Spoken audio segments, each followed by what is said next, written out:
ဖုန်းနဲ့ ID ID ပဲမဲ့ကိုဖုန်းနဲ့ရှာရင်ဘယ်လို ID step ဝင်ရမလဲဆိုတော့ကျွန်တော်အရင်ဆုံးဒီဝင်လက်ဖတာဗျာဒီဖုန်းနဲ့ရှာမယ်ဆိုရင်ဝင်လက်ဖတာဒီနှစ်ခုကိုတောင်းထားလိုက်တောင်းပြီးရင်ဒီ OBB ထည့်ဗျာဝင်လက်ဖတာဒီ OBB ထည့်ဝင်လက်ဖတာဝင်ကြဗျာဒီမှာတို့ဘိုင်ဘက်ရှာမယ်ဟို download ရမယ်တစ်ချက်ဝင်ပြီးတို့ folder လို့တစ်ခုလုံးမယ်တို့က32 bit ဘိုင်ဘက်ရှာမယ်ဆိုရင်32 bit ဘိုင်ဘက် live အဲ့မှာ folder လို့လိုက် folder အဲ့ဆိုရင်ကျွန်တော်32 bit ဘိုင်ဘက်ရှာမယ်32 bit original လည်းရတယ် file နဲ့က live လည်းရတယ်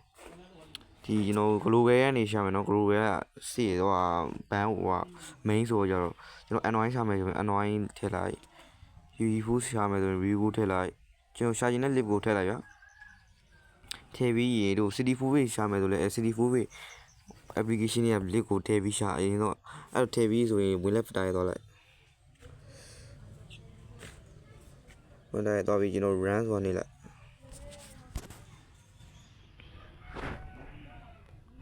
ကျွန်တော်မသိရရှိရင်ကျွန်တော် Telegram DM လာပြီးမေးလို့ရတယ်ကျွန်တော်ဖြည့်ပြီးရအဲ့ဟိုတို့ ID Pro Huawei လဲတောင်းအောင်မယ်အဲ့ဒီမှာ star ဆိုတာရှိရယ်အဲ့ run ဆိုတာရှိရယ် run ဆိုတာနေလိုက်နောက်တော့ browser ဆိုတာနေလိုက် ID Pro ဒါလေးလည်းရှိရယ်ဒါလေးလည်းတောင်းအောင် ID Pro ဆိုရှိရယ်အဲ့ရဝင်တော့32 bit ရှာမယ်ဆိုရင် ID EH CD4 ရှာမယ်ဆိုရင် ID CD4 EH ကျွန်တော် 32 bit ရှာမှာဆို ID EH ကိုရွေးလိုက်မယ်နောက်ရော open ဝင်လိုက်နောက် OK ကိုနေလိုက်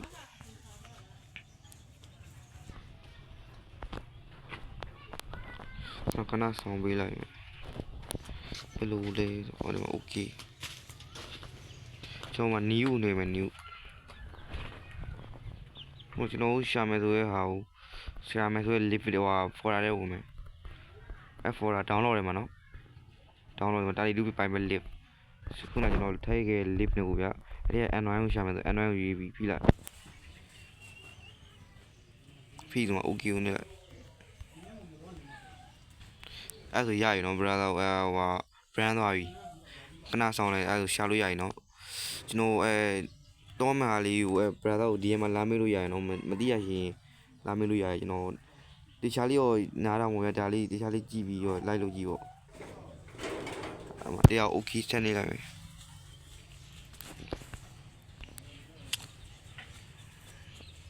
ဟာဖုန်းနဲ့ရှာလို့ရပြီနော်